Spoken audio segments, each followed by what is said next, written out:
into a BST. In this question, we have to insert a node in a binary search tree. So this is a question number 701 of a lead code. इसमें हम लोगों के binary search tree given है.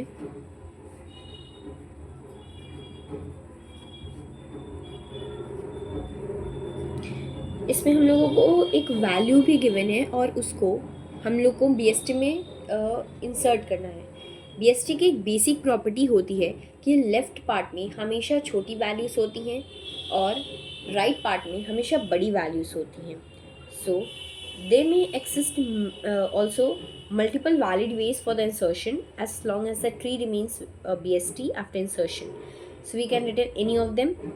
और साथ में ये है कि new value does not exist in the original BST. जो जैसे वैल्यू 5 है ये ऑलरेडी एग्जिस्ट नहीं करेगा. सो देर इज़ नो डुप्लीकेट्स. सो इसको कैसे इंसर्ट करेंगे. अब यहाँ पे 4 पे आएंगे. ठीक है.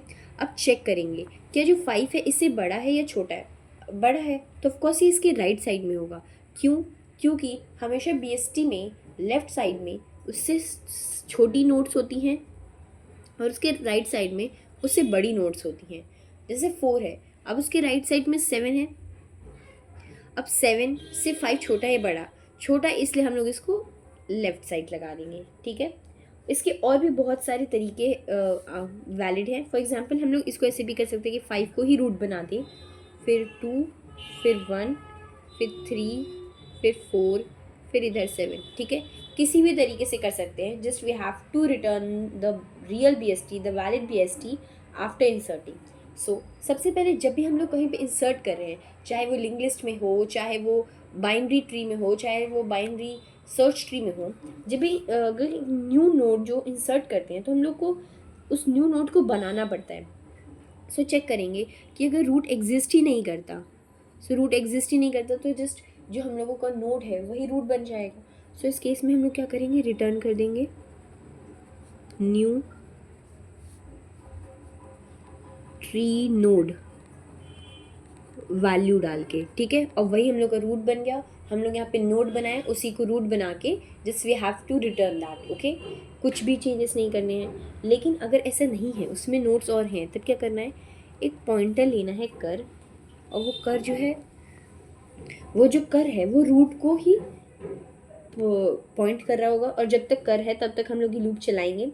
अगर यहाँ पे कंपेयर करेंगे कि इसके दो केसेस होंगे कि अगर कर की वैल्यू जो है अगर गिवन वैल्यू से बड़ी है, सो क्या करना होगा. ऑफ कोर्स अगर कर की वैल्यू जो है मतलब रूट की जो वैल्यू है अगर बड़ी है तो हम लोग को लेफ़्ट साइड में जाना पड़ेगा. ठीक है. तो क्या करेंगे, लेफ़्ट साइड में जाएंगे. पर पहले लेफ़्ट साइड में चेक करेंगे कि अगर क्या हुआ कि अगर कर का लेफ़्ट है ही नहीं, अगर मतलब रूट का जो लेफ़्ट है अगर वो नल हुआ, उस केस में क्या करेंगे. उस केस में हम लोग करंट के लेफ़्ट में एक न्यू नोड बना देंगे. ठीक है. और फिर वहीं पे कोड को तोड़ देंगे. बट अगर ऐसा नहीं हुआ, ये रूल फॉलो नहीं हुआ कि नल नहीं है, तो क्या करेंगे, हम लोग करेंट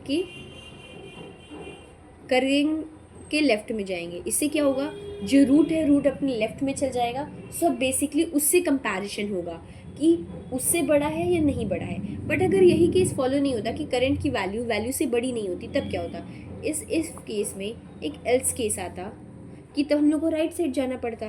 बट राइट साइड नल हुआ तब क्या करते, राइट साइड नल होता तो जस्ट राइट साइड अगर नहीं होता तो करंट के राइट में हम लोग जस्ट न्यू ट्री नोड मतलब न्यू नोड लगा देते.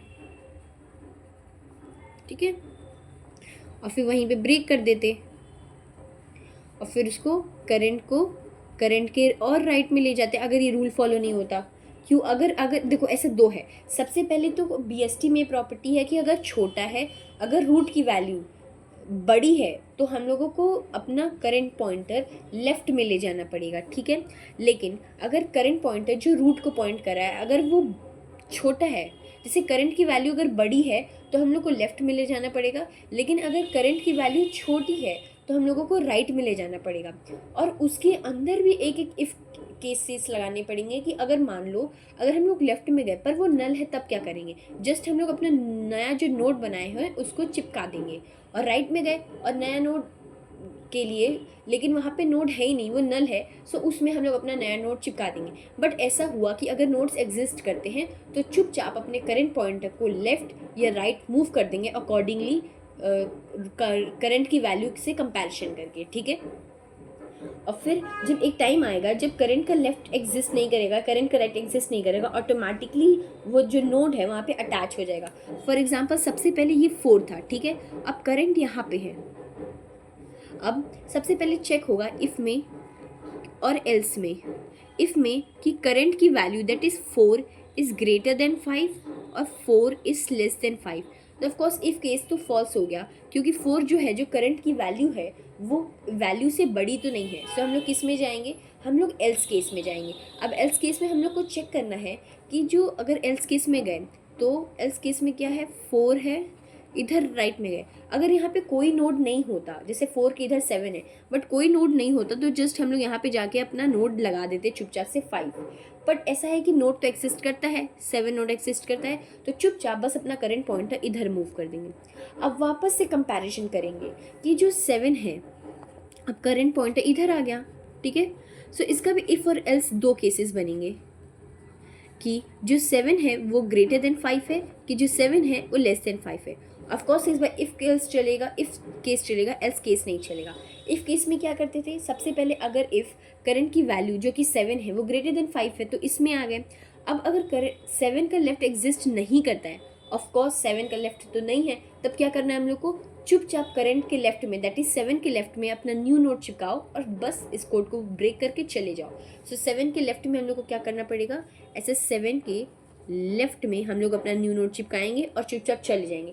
लास्ट में रूट को रिटर्न कर देंगे। सो रूट रिटर्न हो गया, क्या बनेगा, यहाँ पे 4 था, 2 था, 1 था, 3 था, यहाँ 7 था। अभी आप 7 के इधर 5 चिपक गया, अब 4 जो है रूट है वो रिटर्न होगा, तो हम लोगों का ये ट्री रिटर्न हो जाएगा आफ्टर इंसर्शन। Thank you.